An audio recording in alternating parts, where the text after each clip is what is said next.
దేవుని నామానికి వందనాలండి. మరి సిస్టర్ శ్రావణి గారికి, మరి బ్రదర్ జాషువా గారికి కూడా నా వందనాలు చెల్లిస్తున్నాను. ఇక్కడ చేరిన అందరికీ కూడా నా ధన్యవాదాలు. అయితే ఇక్కడ చెప్పవలసింది ఏంటంటే, నాకు జాషువా గారు అంటే ఎవరో తెలియదండి నాకు. మరి ఆయన ముందు చెప్పారు, ఏదో డబ్బులు ఇచ్చి చెప్పించుకుంటారు సాక్ష్యాలు అన్నారు, కానీ కాదండి, ఇది సత్యం నేను చెప్తున్నాను. ఎందుకంటే నేను ఎప్పుడు ఇలాగా సాక్ష్యం ఎక్కడా చెప్పలేదు. మరి మేము కూడా కల్వరి బాప్టిస్ట్ సభ్యులం. అయితే సంఘాల్లో చెప్పాము, హోల్ నైట్ ప్రేయర్స్లో మాకు జరిగినవి, మా కుటుంబాల్లో జరిగినవే చెప్పాం, కానీ నేను ఇలాగ ఎప్పుడు పబ్లిక్గా వచ్చి నేను ఎప్పుడు చెప్పలేదు. నేను పనిచేస్తుంది కూడా కరెంట్ ఆఫీస్లో పనిచేస్తున్నాను. నవంబరు 23వ తారీఖున, అంటే నాకు ఇక్కడ వైజాగ్లో 18 సంవత్సరాలు చేశానండి. తర్వాత 19వ సంవత్సరం ఇలా వచ్చిందానికి నాకు ట్రాన్స్ఫర్ అయ్యింది అనకాపల్లి. 1.5 గంటల ప్రయాణం. అంటే మీ అందరికీ తెలుసు, ఇక్కడ నుంచి అది మనకి సిగ్నల్స్ ఉంటే 2 గంటలు కూడా పడుతుంది.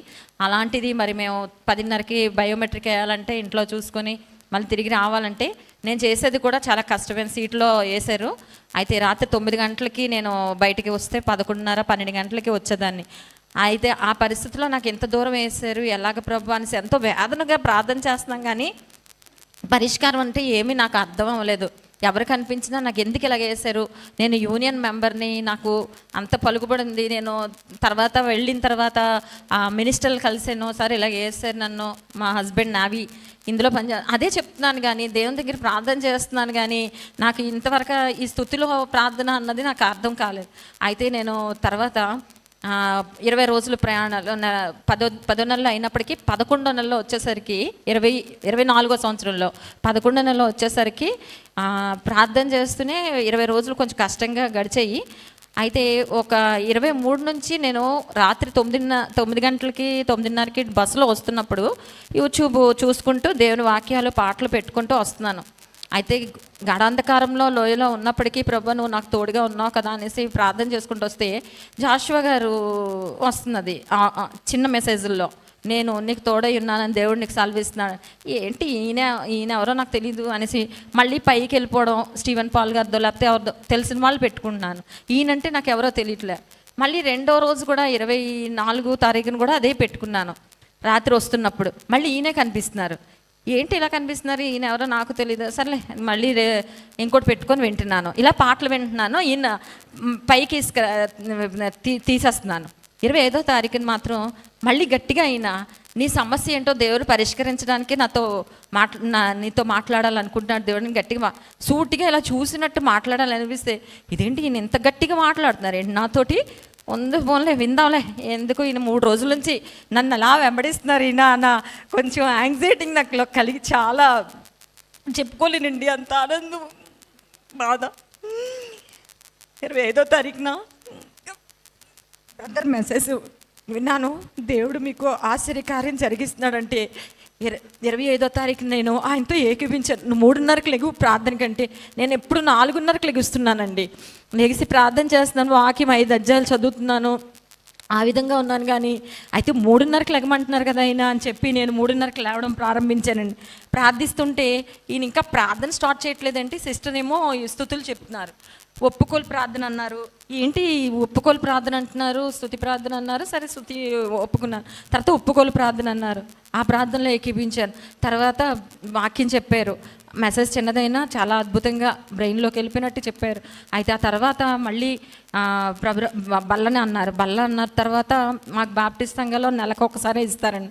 అయితే నేను తీసుకోవచ్చో లేదో అనుకొని మళ్ళీ సతమతం అయిపోయాను. తర్వాత మళ్ళీ శక్తివంతమైన ప్రార్థన అన్నారు. ఇదేంటి శక్తివంతమైన ప్రార్థన అన్నారు, ఓహో ఇన్ని ప్రార్థనలు ఉంటాయి కదా, సర్లే శక్తివంతమైన ప్రార్థన. ముడుకు ఒక కాలు నొప్పిగా ఉండేదండి, షటిల్ అది ఆడేదాన్ని నేను, ఆ దాంట్లోని కొంచెం బోన్ అరిగిపోయినట్టుగా ఉండడం వలన సరే శక్తివంతమైన ప్రార్థన అంటే కూర్చొని సైడ్కి వేసి మోకాలు వేసేది. కానీ ఇప్పుడు శక్తివంతమైన ప్రార్థన అన్నారు కదా, నేను నిలబడే మోకాళ్ళ మీదే ఉండి చేస్తానని చెప్పి 2 చేతులు పైకెత్తి బలవంతంగా లేచి నిల్చున్నాను. ఇంత నొప్పి కూడా లేదండి నాకు, దేవునికి స్తోత్రం. ఆ టైంలో ప్రార్థన చేశాను. శక్తివంతమైన ప్రార్థనలో పాల్గొన్నప్పుడు thank you Jesus, thank you Jesus ఈ అనడం కూడా చాలా స్లోగా చెప్పి thank you Jesus, thank you Jesus ఇదే చెప్తున్నాం, కానీ ఫాస్ట్గా అనేది రావట్లే. నాకు ఈ 3 నెలల్లో థ్యాంక్ యూ జీసస్ అనేది నేను బండి మీద ఆఫీస్కి వెళ్తున్నా సరే దేవుడిని అద్భుతంగా నాకు ఫాస్ట్గా చెప్పడం కూడా వచ్చేసిందండి. నేను దేవునికి అదే వందనాలు చేస్తున్నాను. 26వ తారీఖున 25ని నేను ఆయనతో ఏకీభవించి 3 గంటలకి 2 గంటలకి ఆఫీస్లో దొంగతనంగా ఇయర్ ఫోన్స్ పెట్టుకొని వింటును, మళ్ళీ రాత్రి 9 గంటలకు వస్తున్నప్పుడు 8:30 9 గంటలకు వెళ్తున్నప్పుడు ఇయర్ ఫోన్స్ పెట్టుకొని ఆయన మెసేజ్ వింటున్నప్పుడు అనుకోకుండా 26వ తారీఖున చాలా వీక్ అయిపోయానండి. సెలవు పెట్టేశాను 27వ తారీఖున. వీక్ అయిపోయి సెలవు పెట్టేశాను. ఆఫీసర్ గారు చెప్పడానికి భయం వేస్తుంది. ఇంకో నాకు పైన ఆఫీసర్ గారికి చెప్పలేదు, తన కిందన ఆఫీసర్ చెప్పాను, కొంచెం నీరసంగా ఉంది సార్ నేను రాలేను, ఒంట్లో బాగాలేదని చెప్పేసి సెలవు పెట్టేసి 28వ తారీఖున ఉదయం వెళ్ళానండి. ఇంకేం తిడతారో ఆయన, నాకు ఏంటి తిడతాడో అని అలా బితుకుమని ఉండిపోయాను. ఎందుకంటే దేవుని వాక్యం చెప్తుంది అధికారులకు కూడా మనం లోబడి ఉండాలని. నేను ఎప్పుడు ఆన్సర్ చేయలేదండి. ఎవరైనా దెబ్బలాడినా అంటే వర్క్ విషయంలో నేను ఎప్పుడు ఏదైనా చిన్నదన్నా చాలా సెన్సిటివ్గా బాధపడిపోతాను. ఎందుకంటే కష్టపడి పని చేస్తాను, అన్ని విషయాల్లో ఉంటాను, కానీ నా పేరు అందరికీ తెలుసు. కానీ ఆ విషయంలో వచ్చేసరికి నేను ఎందుకో వేదన పడిపోతే ఆయన మాట్లాడలేదండి. వెళ్ళిన దగ్గర నుంచి 10:30 నుంచి సాయంకాలం 4 6 అవుతున్నా మాట్లాడలే, పిలవట్లేదు, నాకు వర్క్ ఏమి ఇవ్వట్లేదు, నా వర్క్ నేను చేసుకున్నాను, ఏంటంటారో లాస్ట్ అందరూ వెళ్ళిపోయి తిడతారేమో ఇతను 9 గంటలకి అని అలాగున్నానండి. కానీ 7:30కి ముందు రోజు నేను ప్రార్థన సెలవు పెట్టాను. 7:30కి అనుకోకుండా అందరూ పిలిచి నీకు కంగ్రాట్స్ అంటున్నారు. దేనికి నాకు కంగ్రాట్స్ అని అడిగితే దేవునికి అసాధ్యమైన కార్యం అండి, దేవునికి మాత్రమే సాధ్యం. ఆమేన్ చెల్లిస్తున్నాను. ఎందుకంటే ట్రాన్స్ఫర్ చేసి నన్ను డిప్యుటేషన్ మీద వైజాగ్ వేస్తారండి. మరి నేను ఊహించలేని కార్యం అది. నేను ఎందుకంటే ఎవ్వరికీ లేదు ఇది ఎందుకంటే ఎవరు చేయలేరు కూడా, మినిస్టర్లు చేయలేరు, ఎవరు చేయలేరు. ఆయన మనసులోకి దేవుడు ఎందుకు వెళ్ళాడో అంత కఠినంగా కొంచెం ఉన్నప్పటికీ ఆయన మంచి వర్కర్, ఆయన ఆఫీసరు. ఆయన చెప్పిన ప్రతి ఒక్క పని మేము చేసాం. మమ్మల్ని ఏమనేవారు కూడా కాదు. కానీ ఆయన పంపిస్తారని కూడా నేను అనుకోలేదు. వేరే సీట్లోకి ఒకళ్ళు వెళ్ళాలి, కానీ ఆ సీట్లోకి దేవుడు నన్ను పంపించాడండి. నేను ఇప్పటికీ మర్చిపోతున్నాను. నేను వైజాగ్లో ఉన్నానా అనిపించేసింది అనమాట. వెంటనే ఆ రోజు అక్కడే కూర్చొని ప్రార్థన చేసేసాను. వెంటనే 7:30కి నేను వెళ్ళడం అదే ఫస్ట్ టైం అనకాపలేదు. బయటికి 7:30కి వచ్చేసరికి పైకి ఆకాశం తోటి కనులెత్తి ప్రార్థన చేశాను. ప్రభువా నువ్వు పైనుంచి చూసావు, ఎస్ ఈ బ్రదర్ ద్వారా నాకు ఈ స్థుతుల ద్వారా నాయన నన్ను నడిపించావు తండ్రి, ఈ గొప్ప కార్యానికి నీకు వందనాలు స్థుతులు స్తోత్రాలు చేస్తావు. ఆ రోడ్డు మీద కూడా నేను ఆఫీస్లో మోకాళ్ళేసి ప్రార్థన చేస్తే దాని ద్వారా అక్కడ ఇంకో సిస్టర్ వచ్చారు, మా సిస్టర్. వీళ్ళందరూ చూసి నీకు ఒక్కదానికే జరిగిందంటే నీకు ఏదో ఏదో అయ్యింది, నీకు మినిస్టర్లు నథింగ్ డూయింగ్. నాకు చేసిన దేవుడే నాతో పాటు నేను ఆయనతో ఏకీభవించాను. జాషువా బ్రదర్ గారు శ్రావణ సిస్టర్లతోటి వాళ్ళు చేసిన స్తుతి ప్రార్థనలు నేను ఏకీభవించబట్టి దేవుడు నన్ను ఈ విధంగా నన్ను ఉంచారు. మీరు కూడా ఏకీభవించండి.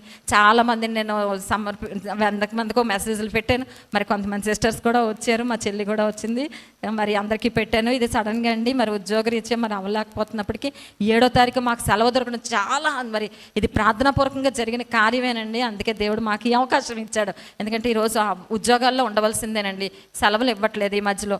మరి దానివల్ల కొంచెం కష్టంగా ఉన్నప్పటికీ మేము చాలా ఇష్టంగా తీసుకుంటూ దేవుని మహిమపరుస్తున్నాం.